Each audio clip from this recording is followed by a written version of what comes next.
Hola, soy Diana Carolina Muñoz Benítez, estudiante de quinto semestre de la Fundación Universitaria San Martín, sede Pasto. En esta ocasión estaremos entrando en detalle en lo que es el estudio de la semiología de los sistemas cardiovascular, gastrointestinal y genitourinario.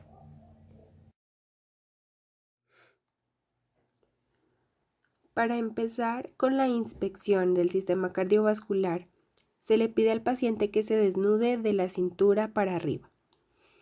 Generalmente, el examen se realiza con el paciente de pie o sentado con el tórax erguido. Se realiza una inspección somática general, actitud, posición, y comprobamos si el tórax se encuentra normoconfigurado. Observamos coloración de piel, si se encuentra cianótico, pálido o sudoroso. Siguiendo con la inspección, se evalúan los pulsos tanto centrales como periféricos. Se inicia con el pulso temporal, que se encuentra ubicado en la región temporal por delante del pabellón auricular, y se evalúan de manera simultánea. Se continúa con el pulso carotídeo. Se puede sentir a cada lado en la parte frontal del cuello, debajo del ángulo de la quijada.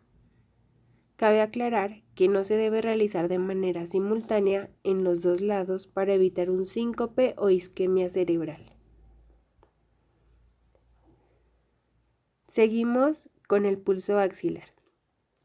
Se palpa profundo en la fosa de la axila, por detrás del borde posterior del músculo pectoral mayor.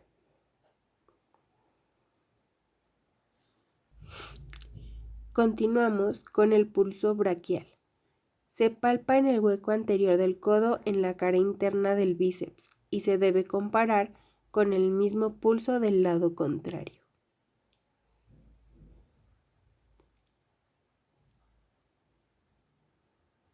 Seguido del pulso radial, que está situado en la cara anterior y lateral de las muñecas, entre el tendón del músculo flexor radial del carpo y la apófisis estiloide del radio.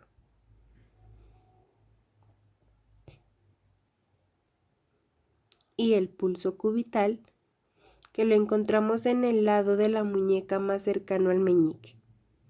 Por último, evaluamos el pulso femoral, que se palpa bajo el pliegue inguinal hacia medial.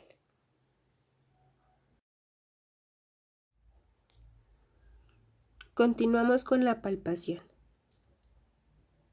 El punto del máximo impulso es el punto donde mejor se visualiza o palpa el latido de la punta. Es necesario valorar si es visible y o palpable. Está localizado en el quinto espacio intercostal izquierdo, más o menos 2 centímetros por dentro de la línea media clavicular. Para hacer más completo este proceso, procedemos a auscultar este punto.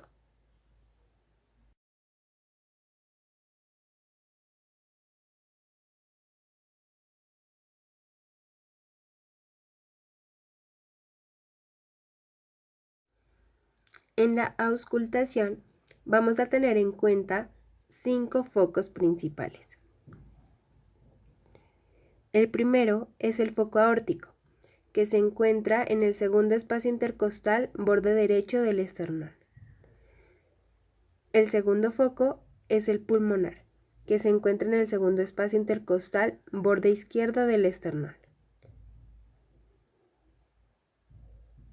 El tercer foco es el tricúspide, que se encuentra en el borde izquierdo de la base de la apófisis sifoides.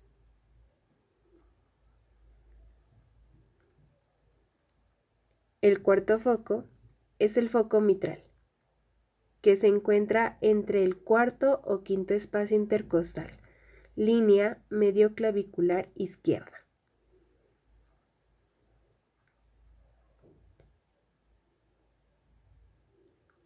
Y por último, el foco accesorio, que se encuentra en el tercer espacio intercostal, borde izquierdo del esternón. En este caso, el paciente no presenta ningún tipo de frémitos, que son considerados un fenómeno cardíaco que se aprecia a la palpación como un tipo de vibración. Maniobra de Pachón. Con el paciente en decúbito lateral izquierdo, se realiza esta maniobra que mejora la palpación de la punta del corazón y magnifica los ruidos, en especial los de origen mitral.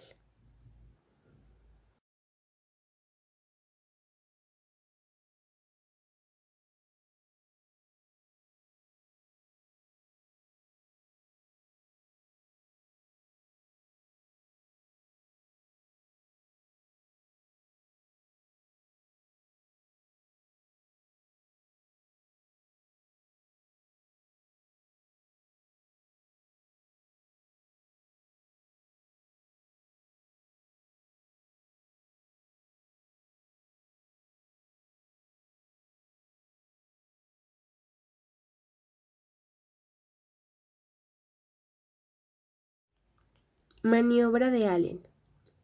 Con la palma hacia arriba, se cierra la mano en un puño. Al mismo tiempo, se presionan las arterias radial y cubital a ambos lados de la muñeca para comprobar que la palma adquiera un color pálido.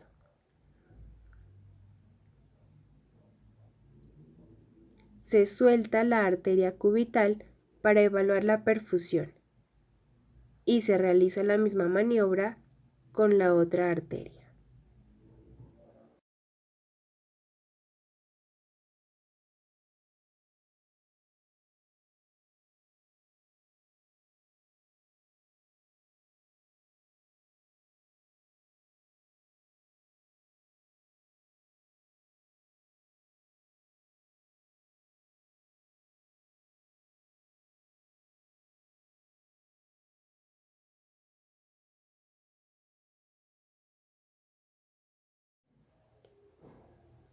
Pulsos de extremidades inferiores.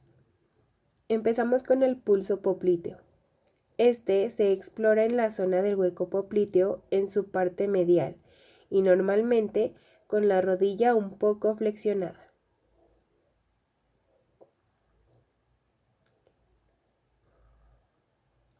Continuamos con el pulso tibial posterior. Este se palpa en el tobillo a nivel de la zona posterior del malleolo externo, canal retromalleolar interno.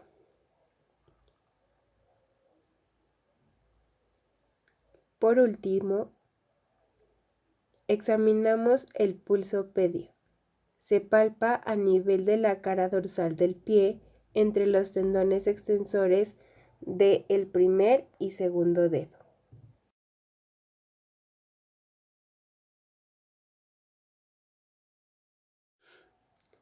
Maniobra de Burger. El paciente se encuentra en decúbito dorsal. El miembro inferior se eleva a 45 grados y se lo mantiene durante un minuto esperando obtener palidez y al descenderlo evidenciar la perfusión. En esta misma posición podemos evaluar la maniobra de Samuels, que consta en que ambos miembros se elevan a 30 grados y se los mantiene durante un minuto esperando la palidez y al descenderlos evidenciar la perfusión.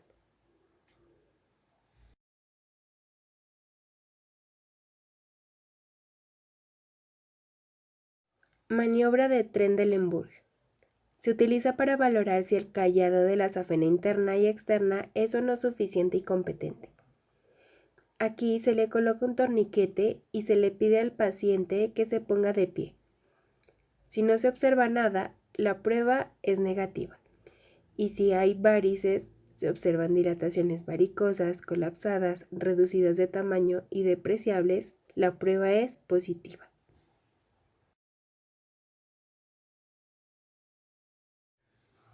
Prueba de Perthes. Se realiza con el paciente de pie, con las venas ingurgitadas. Se coloca un lazo y se le indica caminar. La respuesta normal es el vaciado e indica un sistema profundo permeable y comunicantes competentes.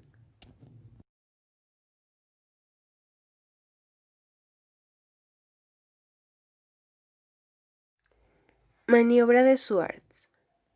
Se realiza en bipedestación e informa de la competencia valvular.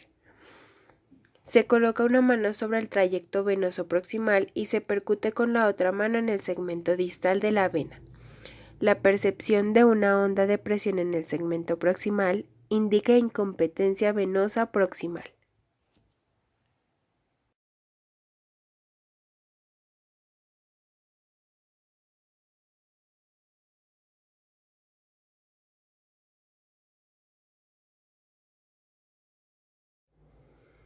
Continuamos con el sistema gastrointestinal. Inspección. Para el examen debemos tener en cuenta que el vientre debe estar visible completamente y la vejiga debe estar vacía.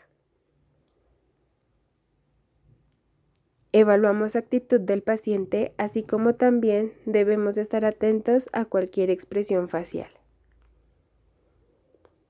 El abdomen debe ser observado de frente y de perfil para descartar un abdomen globoso, en batracio, excavado o en tabla. Se evalúa contorno, simetría, relieve, movimientos respiratorios, pulsaciones, peristaltismo, integridad de la piel, detallando si hay posible circulación colateral, cicatrices por cirugías o estrías atróficas, y por último inspeccionamos masas visibles.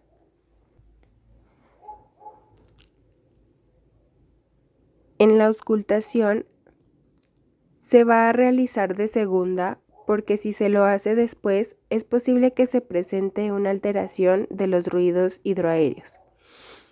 Esta se realiza para identificar los ruidos normales y patológicos. Debido a variabilidad de ruidos hidroaéreos, la auscultación debe durar mínimo 2 minutos en cada uno de los cuadrantes.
Percusión. Con esta se trata de identificar los distintos sonidos abdominales. Se debe realizar en todos los cuadrantes. Su utilidad radica en delimitar los órganos macizos o tumoraciones que dan un sonido mate del resto del abdomen que normalmente es timpánico.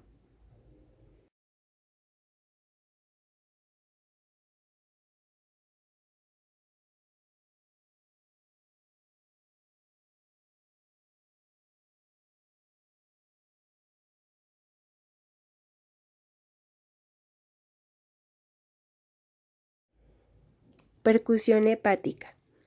Nos ubicamos por debajo del reborde costal derecho. Si nos encontramos con un abdomen blando, puede ser subjetivo para un hígado graso. Por el contrario, si se encuentra duro, es subjetivo para una cirrosis o proceso neoplásico.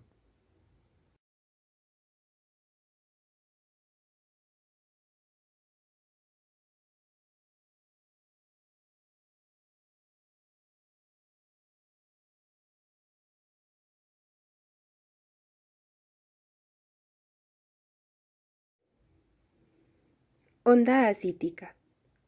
Ponemos la mano derecha en la línea medio esternal y extendemos el pulgar hacia el flanco derecho.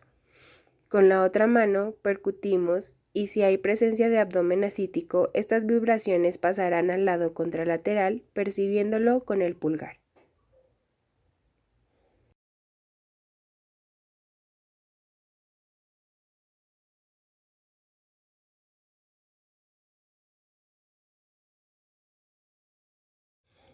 Maniobra de Valsalva. Analiza la presencia de radiculopatías. El paciente debe estar en sedestación. Se le pide que ponga su dedo pulgar en el interior de la boca, que sople sin dejar salir el aire. Signos de irritación peritoneal. Maniobra de Blomberg y Musi. Se realiza una presión en ambos flancos y al descomprimir, si el paciente presenta dolor o molestia, resulta positivo para abdomen agudo o irritación peritoneal. La misma semiotecnia se emplea en la de Musi, comprimiendo los flancos y descomprimiendo súbitamente. Si es positivo, es sugestivo para una peritonitis generalizada. Palpación superficial y profunda. Para la palpación superficial se usa la mano de escultor, con la que haremos leves movimientos en los 9 cuadrantes.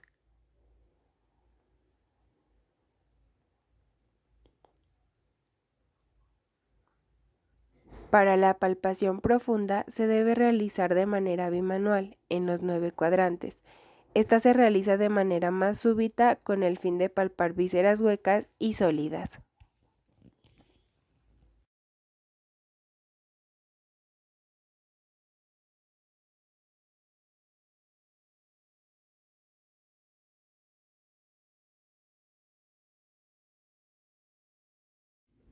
Puntos dolorosos. Iniciamos con el punto cístico, que queda en la unión del reborde costal derecho y borde externo del recto anterior del abdomen.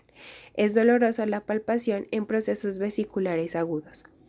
Continuamos con el punto de McBurney, situado por encima de la espina ilíaca anterosuperior derecha, en la línea que se une a esta con el ombligo. Es dolorosa la palpación en procesos de apendicitis. Punto de Lanz, situado en la unión del tercio externo derecho y tercio medio de la línea biespinosa. Es doloroso cuando el apéndice tiene una localización pélvica. Punto de Morris, situado a unos 4 centímetros por debajo del ombligo, en una línea que va desde la espina ilíaca anterosuperior derecha. Punto epigástrico, ubicado entre la apófisis sifoides y el ombligo. Es doloroso en procesos gástricos o de origen pancreático. Y por último, el punto de McBurney izquierdo, que si es positivo, resulta sugestivo para una diverticulitis. Maniobra de Courvoisier-Terrier. Se palpa a nivel del reborde hepático en hipocondrio derecho. No hay inflamación de la pared de la vesícula, pero es dolorosa a la palpación por posibles procesos obstructivos.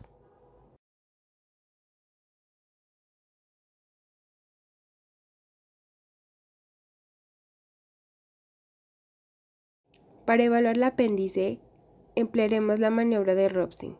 Es positivo si se palpa el punto de McBurney izquierdo y hay dolor irradiado hacia la fosa ilíaca derecha. Maniobra de Aaron. Es positiva cuando se palpa el punto de McBurney y el paciente refiere dolor a nivel de epigastrio. Signo del talón. Se toma el talón derecho a 30 o 45 grados y se da un golpe seco a nivel de este y es positivo si el paciente refiere dolor a nivel de la fosa ilíaca derecha.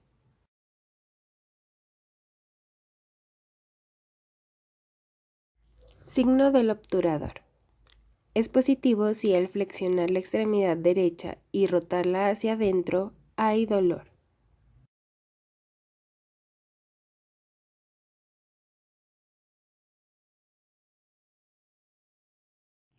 Maniobra de cuchara.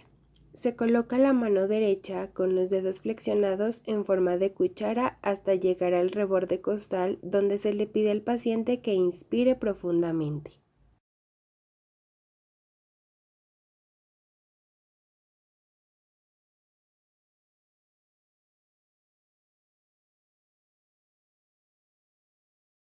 Maniobra de Nageli. Paciente en decúbito intermedio lateral derecho con piernas semiflexionadas, brazo derecho a lo largo del cuerpo y el izquierdo por delante del tórax. Se palpa el vaso en forma de cuchara.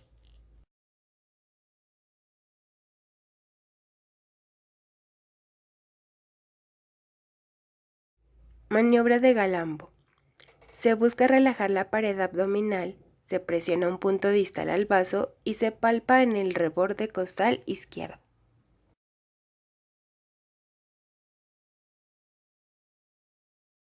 Examen de colon. SIGOUT 1. Se realiza colocando la mano en forma de pinza, los 4 dedos en región lumbar y el dedo pulgar comprime el colon ascendente. Esto hace que el ciego se distienda y facilita su palpación. SIGOUT 2. Con el reborde cubital de la mano se realizan movimientos ascendentes en la fosa ilíaca derecha.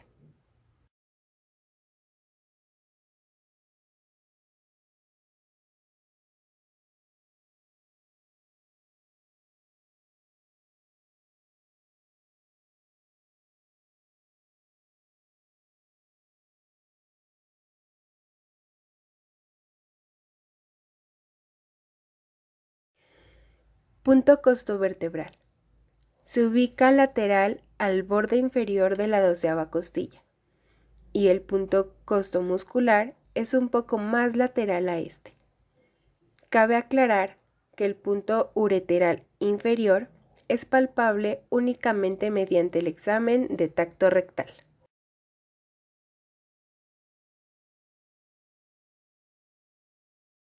Examen del riñón. Método de Israel.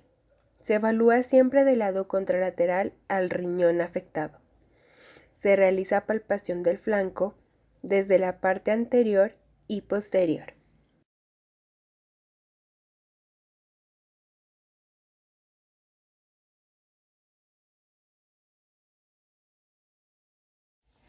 Método de Montenegro. Paciente en decúbito prono. Colocamos una mano en la región lumbar y la otra en la región abdominal haciendo pulsaciones, intentando percibir algún tipo de peloteo en la región lumbar. Método de Goelet. El paciente se encuentra parado sobre el miembro inferior contrario al que se va a palpar y el otro miembro descansa flexionado. El procedimiento es bimanual, con una mano en la zona lumbar y la otra en el abdomen, en acecho inspiratorio del riñón.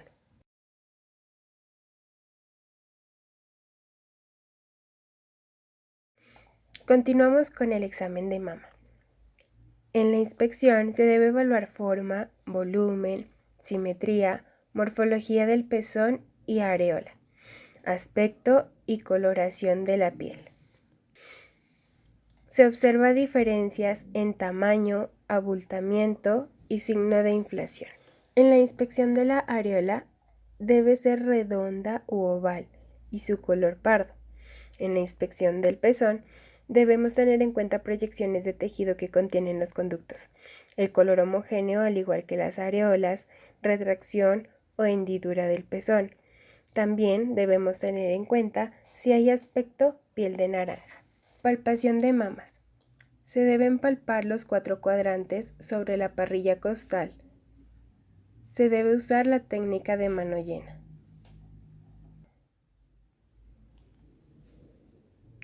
Como primer paso, se pide a la paciente que ponga los brazos al lado de la cadera, donde se debe observar cambios en la piel, la forma y el tamaño de los senos.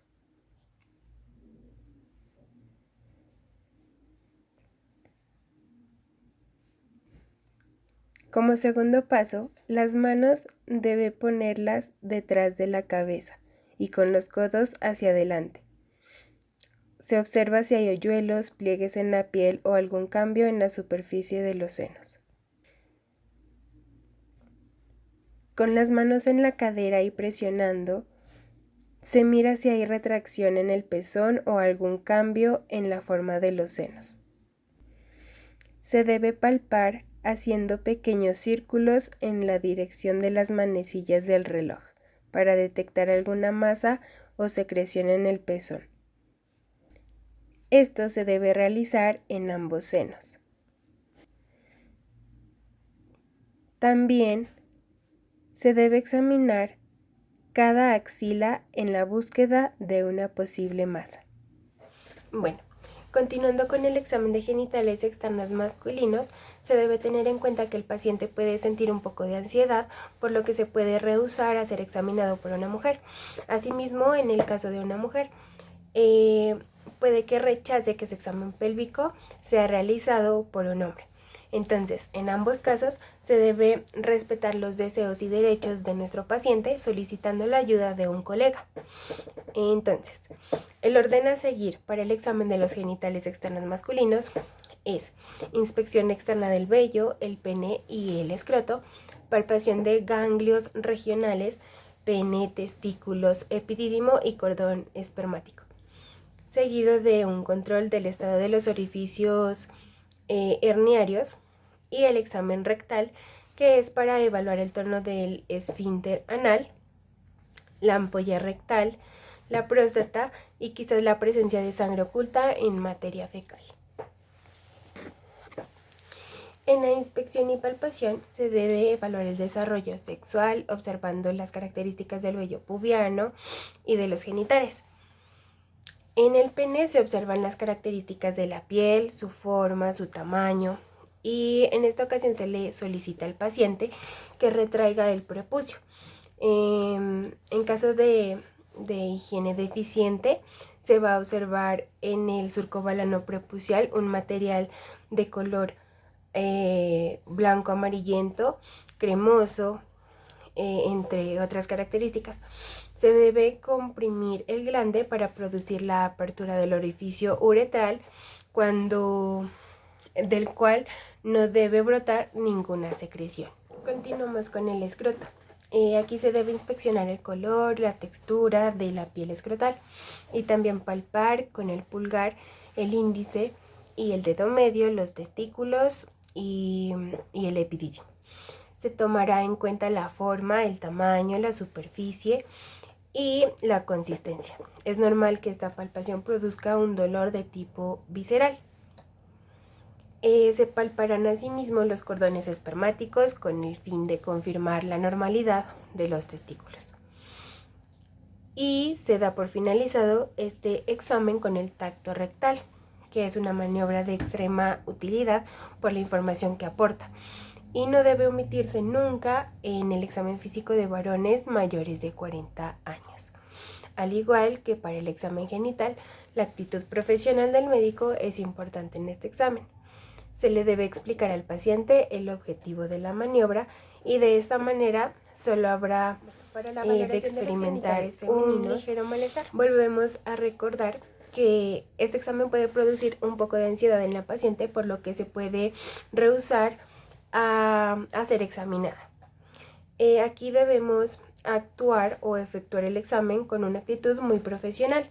Entonces, el orden a seguir para el examen de los genitales externos femeninos es el siguiente: examen del vello pubiano, inspección y palpación de la vulva, examen del espéculo y el tacto vaginal. Bueno, en el examen del vello pubiano, el vello pubiano debe tener una forma triangular de base superior, variando de acuerdo en el desarrollo sexual de la paciente. En la inspección y palpación de la vulva, posteriormente se inspeccionarán y se palparán en los labios mayores y menores, observando la presencia o no del himen. Se apartan los labios menores y se visualiza el vestíbulo, observando el introito, así como el meato uretral. Se exprimen los labios menores con el fin de evaluar la presencia de alguna secreción. El espéculo es un instrumento que se utiliza para abrir la vagina, normalmente cerrada, con el objetivo de visualizarla de mejor manera y también para ver el cuello del útero. Este debe ser introducido de forma lateral. Una vez introducido totalmente, se lo gira y se lo abre. Se debe evaluar la forma, el color y la posición del cuello uterino. La forma del cuello variará de acuerdo con la edad de la paciente y con la existencia o no de partos. En el tacto vaginal se deben palpar las paredes vaginales y el cuello uterino, evaluando su forma, límites, superficie, consistencia, sensibilidad y movilidad. Palpando también los fondos de saco. La mano abdominal sin guante entre el ombligo y la pelvis colaborará para la palpación bimanual. Maniobra que se utiliza para examinar los ovarios y anexos y determinar pues la posición del útero.